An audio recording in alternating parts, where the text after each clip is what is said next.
Coach Bill Belichick. Love them or hate them, until the clock runs out on today's big game, the New England Patriots are still the reigning Super Bowl champions. And diehard fan Peter Carbone has been fired up all season. Mr. Lighter? Literally, fired up. I'm usually up around 4, make a cup of coffee, I light a cigar, and once the oven's going, I'm happy.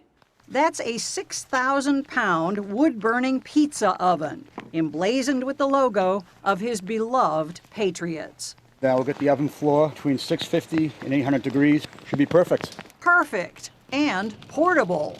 For 5 years, Carbone and his buddy, Rich Caterano, have lugged their lit oven to every Patriots game at Gillette Stadium, which is not exactly down the block. It's about 60 miles, I think. 60 miles? Yeah. You do this for every home game?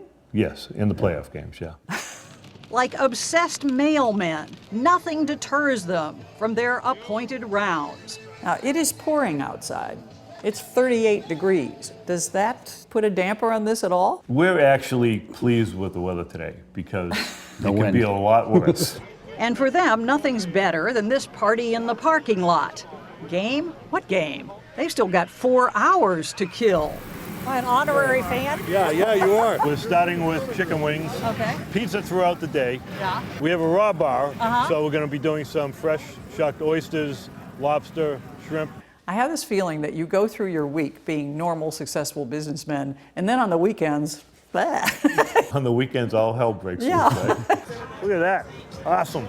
Start by just sort of ticking off for me what you see as the traits of the real die-hard sports fan. Tribal animal, subconscious, instinctive tribal animal. Author David Ropeek is one of those animals, Not a conscious thinking, reasoning, oh, aren't we smart human? and he's written about this tribal behavior. We met him at a New York sports bar, of course. He says rooting for a team is deeply rooted. Oh, this is really powerful stuff. We do this in lots of walks of life, by the way. What kind of a fan are you? I can be rabid. Seeking out others who think as we do is just part of the survival instinct. Gender, location, politics, values, religion, we identify with a lot of tribes, but not so obviously. Sports? Team colors, warriors, songs, history, tradition, we won. The drive! And scientific research shows that winning can affect fans physically, too. Today is our day! Not even couch potatoes are immune. When our team is doing well during the game, our hormone levels, particularly testosterone, go up. And if our team loses, they go down. There's deep biological stuff going, and that affects mood. In case you're wondering what a spike in testosterone looks like, this is it. These are New England Patriots fans watching their team win the Super Bowl last year, their 4th win since 2002. But some 300 miles to the south, here outside Lincoln Financial Field, where the Philadelphia Eagles play, it is a totally different scene. As in, there is no scene. In 50 years, the Eagles have made it to the Super Bowl a grand total of 2 times.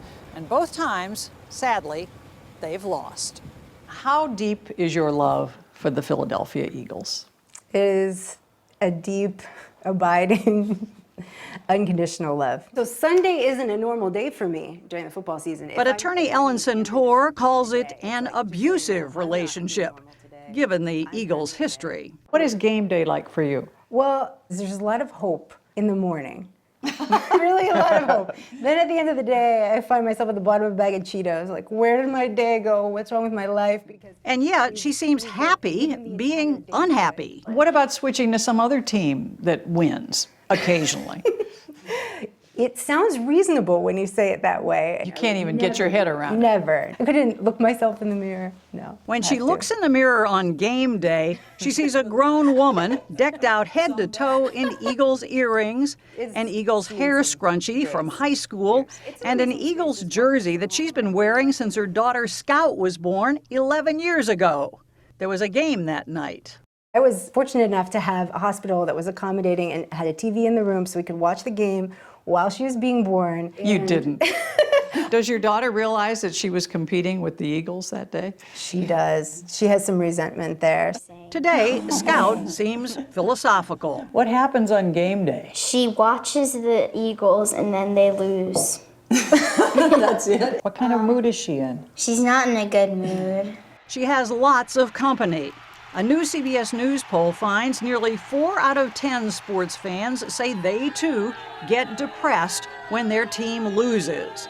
At least Ellen can turn to her therapist husband, Anthony Centaur, Let's go watch the Eagles lose. who takes sports fan depression quite seriously. I was in session with a client, and he was telling me that his hockey team had lost the night before, and that since then, he had no appetite, and he felt all around miserable and sad. Because his hockey team lost. Because his hockey team lost. But after that day, I started seeing it more often.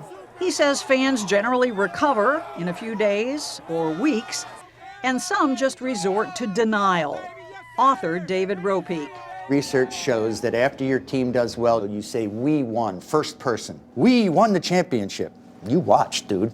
And if they lose, statistically, a higher percentage will turn to the third person. They're losers, and that ain't me.